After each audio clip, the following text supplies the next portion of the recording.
It don't cost you a dime to be nice to people. It don't cost you a dime. LeBron James' son, Bronny James, mocked NBA legends, and Shaq shut him down completely, humiliating the youngster. This guy is one of the best. Awesome. No, he ain't one of them. Stop it. The Hall of Famer stepped in and publicly checked him, but things quickly turned serious as LeBron responded swiftly. And what happened next shocked the whole NBA community. Shaq's war on the new generation. To understand anything about what happened with Bronny, you have to first understand that Shaquille O'Neal has a problem with just about every young player in the NBA right now. Not one specific player, not one specific incident, the whole generation. Shaq has repeatedly criticized the current generation of NBA players for attitudes he views as lacking respect for NBA legends and the game's traditional toughness. This is not something he said once on a podcast and moved on from. This is a theme he has been hammering on his show, on social media, on other people's podcasts, and on TNT for years, from roughly 2021 all the way through 2026. His argument comes down to a few things. He believes today's players make more money than legends ever did, and that the bigger paychecks have convinced them they are better than past eras. He believes that when legends like himself or Charles Barkley offer criticism, the younger generation gets defensive instead of listening. And he believes the modern NBA has become physically soft. Fewer hard fouls, more load management, more complaining about the length of the season.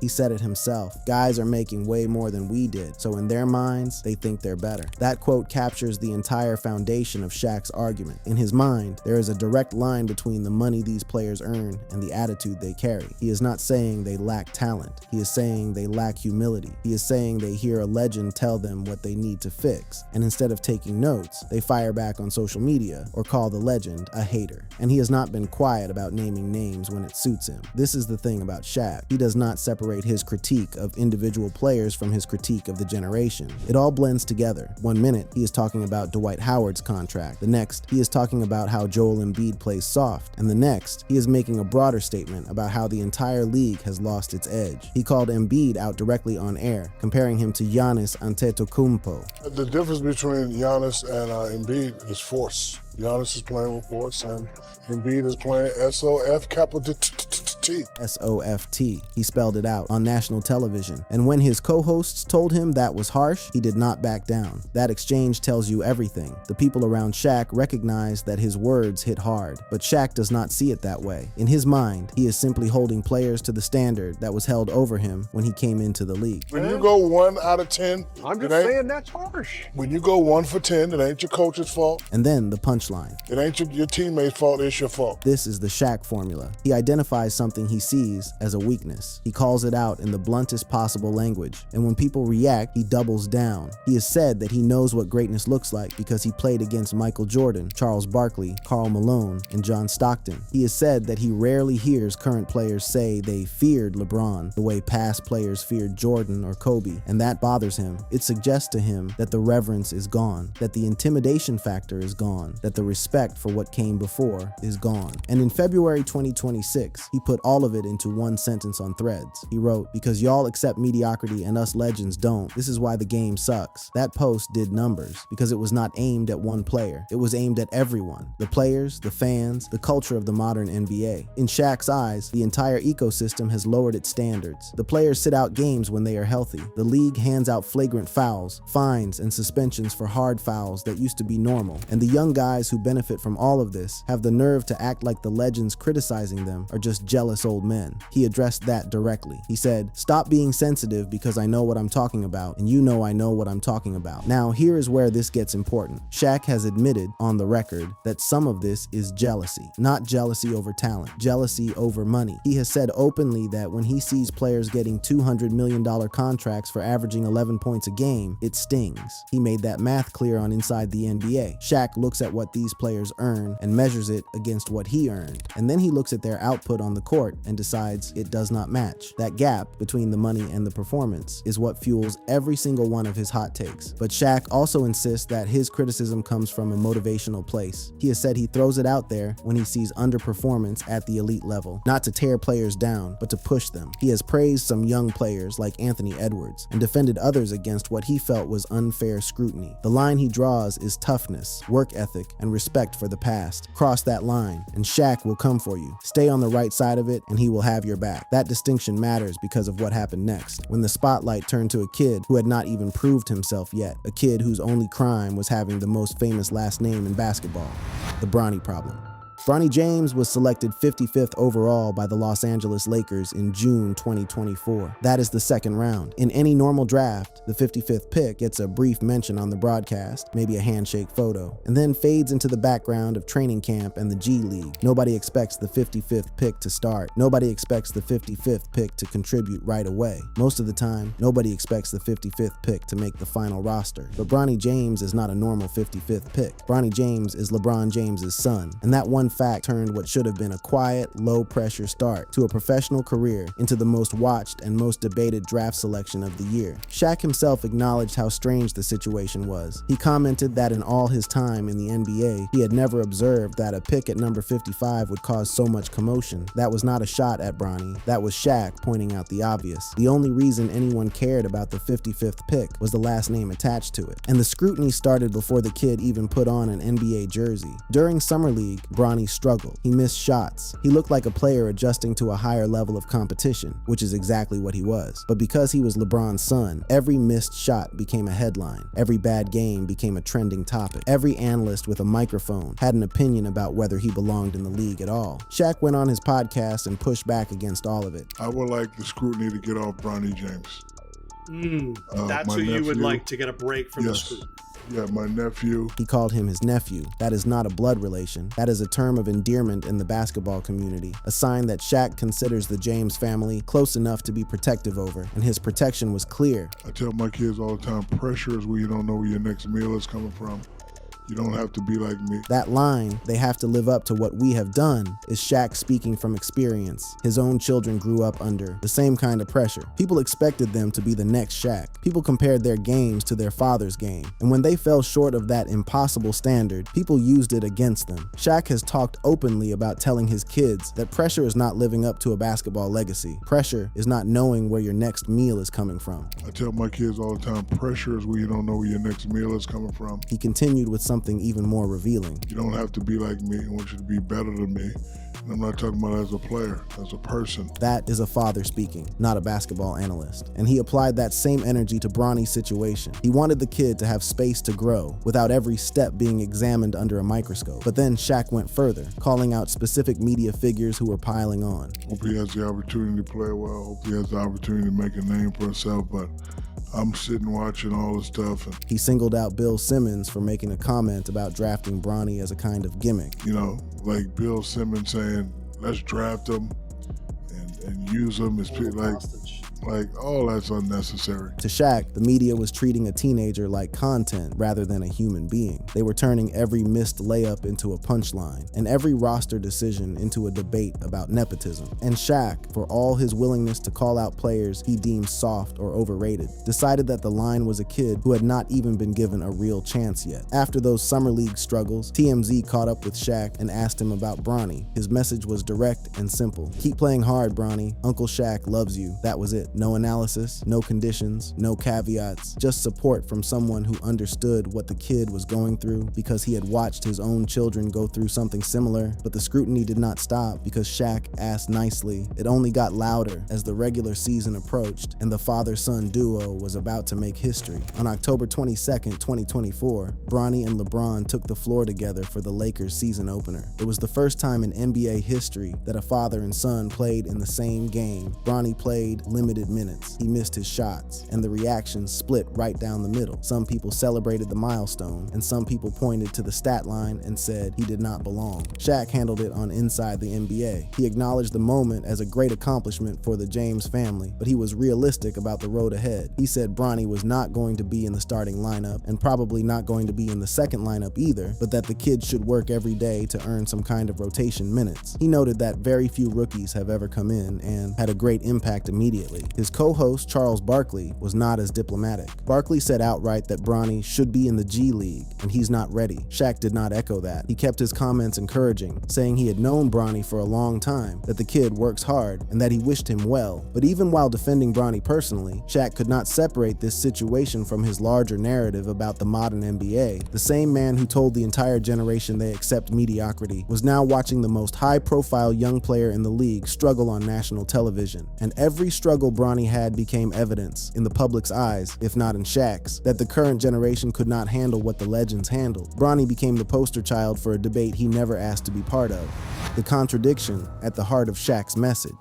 Here is where the story gets complicated, and where the real tension lives. Shaq defended Bronny as an individual. He called him his nephew. He told the media to back off. He wished the kid well publicly and privately. But at the very same time, Shaq was building a narrative, loudly, consistently, and on every platform available to him, that the entire generation Bronny belongs to is soft, entitled, and disrespectful to the legends who built the league. Those two positions can coexist in Shaq's mind. In his view, defending one kid from unfair scrutiny is different from holding an entire generation accountable for what he sees as declining standards. But to the public watching all of this unfold in real time, the line between those two positions is razor thin. When you spend years telling the world that today's players cannot handle criticism, that they are too sensitive, that they accept mediocrity, and then a young player who is already under more scrutiny than anyone his age should be is struggling publicly, the connection writes itself. Shaq never called Bronny soft. Shaq never said Bronny disrespected legends, but the atmosphere Shaq helped create, the one where every young player is measured against an impossible standard set by the Jordan and Kobe eras, that atmosphere made Bronny's already difficult situation even harder. Consider what Shaq said about the modern game's physicality on his big podcast. He talked about how players used to foul hard, how flagrant fouls now lead to fines and suspensions, how players today ain't fouling hard, no. More, he linked load management and sitting out healthy games to a kind of entitlement that disrespects the foundation built by old school icons. Now think about Bronny sitting at the end of the bench, getting garbage time minutes, trying to develop in the most high-pressure, low-opportunity situation imaginable. The Shaq narrative says the modern player is too comfortable, too coddled, too unwilling to earn it the hard way. So what does the public hear when they look at Bronny? They hear a kid who got drafted because of his dad, who cannot crack the rotation, and who represents everything Shaq has been railing against, even though Shaq himself says that is not what he means. The proof is in the Rudy Gobert exchange on Inside the NBA. Shaq spent an entire segment refusing to acknowledge Gobert as one of the best players in the league, despite Gobert winning multiple Defensive Player of the Year awards. No, he ain't one of stop it. He's one of the hey, the guy's a Hey, stop it. No, he's not. His co-hosts pushed back. They told him he was hating. You are a hater, man. You are a hater. He ain't Guy's one. been Stop Defensive Player of the Year. But Shaq held firm. His standard for what constitutes greatness is rooted in a specific era, a specific style of play, and a specific physical dominance that he embodied. When a player like Gobert, a defensive specialist who does not score 30 a night, earns $200 million, Shaq sees that as evidence that the bar has dropped. And when he makes that argument on television, he is not just talking about Gobert. He is building a framework that every young player in the league gets judged against. All the kids out there watching Gobert, if you can do what he can do, you can get $200 million. That comment was meant as a dig at what Shaq sees as an inflated market. But think about what it communicates to every young player watching, including Bronny. It says, the money you make does not reflect your value. The respect you get is not earned. The era you play in has lower standards than ours. Shaq even addressed the Jordan stat controversy during one of his podcast segments when a statistician alleged that home scorekeepers in the 1980s may have inflated some of Jordan's numbers. His response was telling. He dismissed the statistical analysis completely. Did you see them watch the game? Like, did I watch them watch the game? Yes. I'm going to take their nerd findings for true. He did not engage with the methodology or the evidence. He just said the numbers are documented, they are there, nobody should go back and change them. Do they give extra love at home? They do, but it doesn't matter. It's there, it's documented.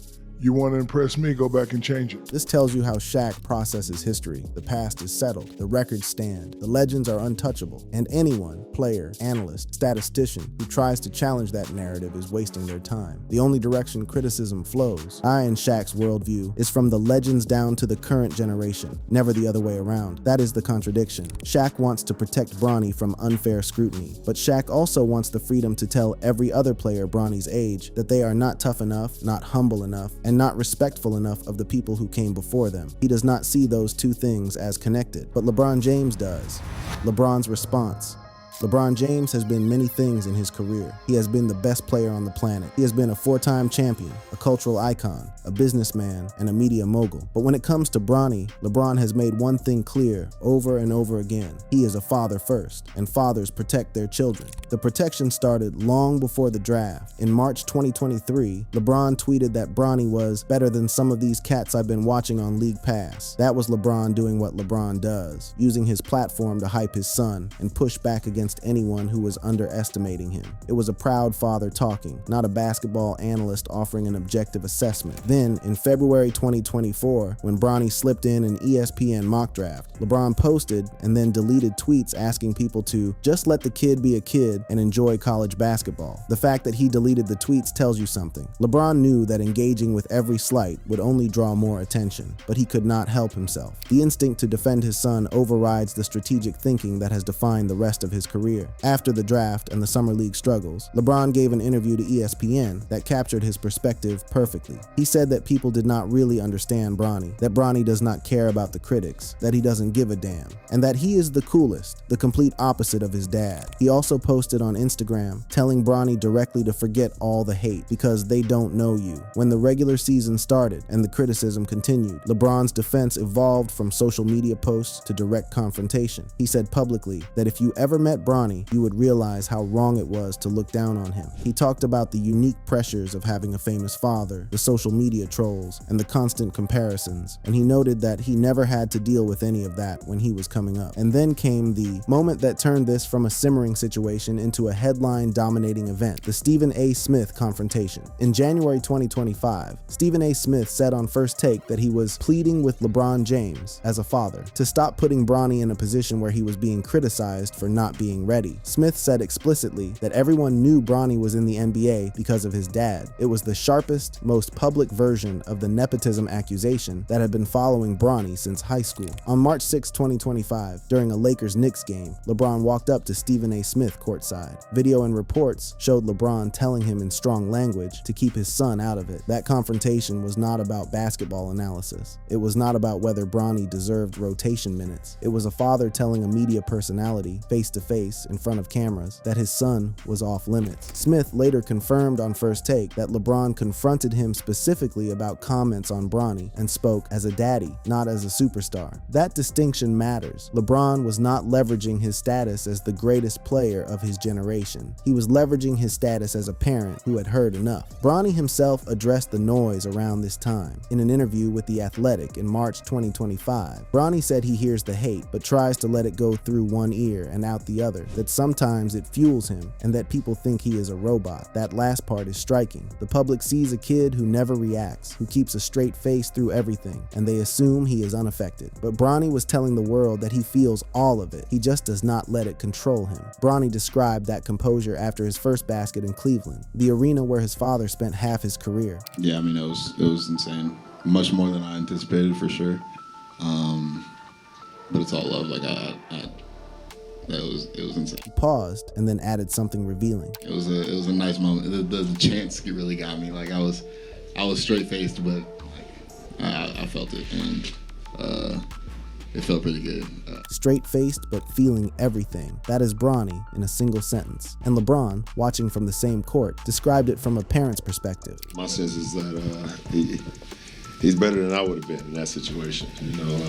20,000 fans screaming my name to get in the game. LeBron said he did not know if he could have handled the same pressure at that age. That is LeBron James, a man who has handled more pressure on a basketball court than almost anyone alive, saying his 20-year-old son might be tougher than he was. Wanted me to be in the game, and if the roles reversed, I don't know if I would have been able to handle it. That is not a proud father being hyperbolic. That is a man who has spent 20+ years in the public eye, recognizing that his son is dealing with something fundamentally different and handling it with a grace that surprises even him. The bigger picture. This story is not really about Shaq versus Bronny. It is not even about Shaq versus LeBron. It is about a fault line that runs through professional basketball and professional sports in general, between the people who built it and the people who inherited it. Shaq belongs to a generation that measures everything against a specific kind of suffering. They played through injuries. They took hard fouls without complaining. They earned less money in an era with fewer endorsements and smaller television deals. And they believed that those conditions, the pain, the lower pay, the relentless competition, are what made them great. When they look at the current generation and see load management, $100 million contracts for role players, and players who respond to criticism with a tweet instead of a performance, they feel disrespected. Not personally disrespected, historically disrespected. They feel like the sacrifices they made are being dismissed by people who benefit from those sacrifices every single day. Shaq has articulated this worldview with the subtlety of a sledgehammer. On his podcast, on TNT, on social media, everywhere he has a platform, he has hammered the same message. The modern NBA is softer, less physical, and less respectful of what came before. He has called out players by name. He has called out the league's rules. He has called out the contracts, and he has positioned himself and his fellow legends as the standard that the current generation refuses to meet. And here is where the Angel Reese and Caitlin Clark conversation becomes relevant. On his podcast, Shaq discussed the scrutiny facing both rookies and drew a parallel to what Bronny was going through. This is called the rites of passage. Everybody has to go through it. They build you up, and then they tear you down. He framed the criticism as something every young athlete faces, a test that separates the ones who belong from the ones who do not. He acknowledged that there is professional jealousy involved, that veterans test rookies because they resent the attention and the money that comes before the resume justifies it. And I use this word lightly.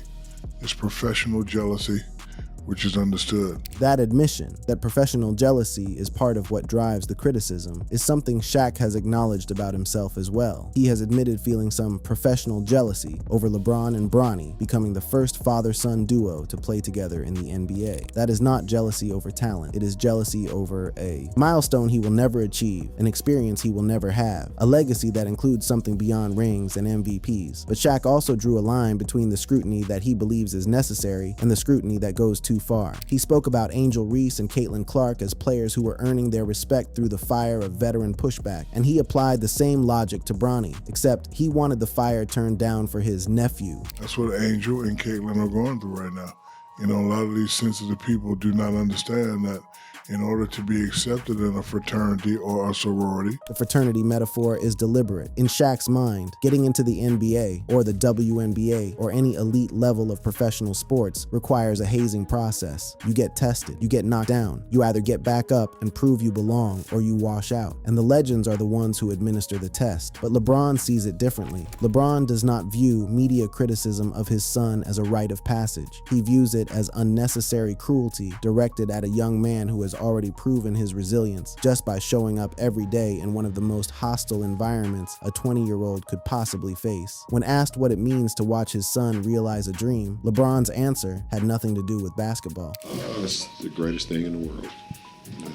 You know, kids always have these dreams when they're super young. He talked about how he and Savannah put their children in a position to chase their dreams and then supported them through the process. He said from day one, his little brother said from day one, the game of basketball is what they love and that's what they want to do. The legends can critique the game all they want. They can talk about toughness and physicality and the way things used to be. But when the criticism lands on a kid, his kid, who is doing nothing but working hard and trying to earn his place, the response is simple. It does not cost anything to be decent. LeBron's defense of Bronny has been consistent from the college level through 2 NBA seasons. There are 0 instances of LeBron criticizing or distancing himself from his son. Every documented comment is either supportive or protective, and when someone crosses the line, whether it is a social media troll, a podcaster, or one of the biggest names in sports media, LeBron makes it clear that there are consequences for targeting his family. Bronny himself described how he has been trained to handle all of this since before he was old enough to understand what the NBA was. You know, we haven't gone too deep into that stuff yet,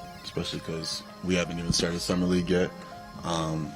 But, you know, just stuff that he's been telling me my whole life, just having that work ethic. Work ethic, being coachable, listening. Those are the values LeBron instilled. Not how to clap back at critics, not how to handle the media, just work. And that ultimately is the irony of this entire situation. Shaq says the current generation does not respect the work that the legends put in. LeBron's son is the embodiment of that work, grinding through criticism that no other 55th pick has ever faced, staying composed in environments that would break most adults, and never once complaining complaining publicly about how unfair the entire situation is. By his second season in 2025-2026, the coverage around Bronny shifted from controversy to on-court progress. The noise did not disappear entirely, but it got quieter. The narrative moved from "does he belong" to "how much has he improved?" And LeBron, who had spent the previous year fighting off critics with the ferocity of someone protecting his family, was able to do what he wanted to do all along, just be a father watching his son play basketball. Shaq, to his credit, never turned on Bronny. He never included him in the soft generation narrative. He kept his defense of the kid separate from his critique of the era. But the lesson of this story is that you cannot build a bonfire and then be surprised when the people standing near it get burned. Every time Shaq told the world that modern players are soft and entitled and accepting of mediocrity, he added fuel to the fire that Bronny had to walk through every single day. LeBron's response was not complicated. It was not strategic. It was not a media play. It was a father who decided that nobody, not Shaq, not Stephen A. Smith, not the entire basketball media industrial complex, was going to make his son feel like he did not belong. And if that meant confronting people courtside, deleting tweets, or giving press conferences about what it means to be a parent, that is exactly what he was going to do. Because it does not cost you a dime to be nice to people, and it costs even less to leave a kid alone and let him play. So who was really out of line here? Bronny for joking about legends, or Shaq for stepping in so publicly? Let me know what you think in the comments section. For more videos like this, click on this next card on your screen.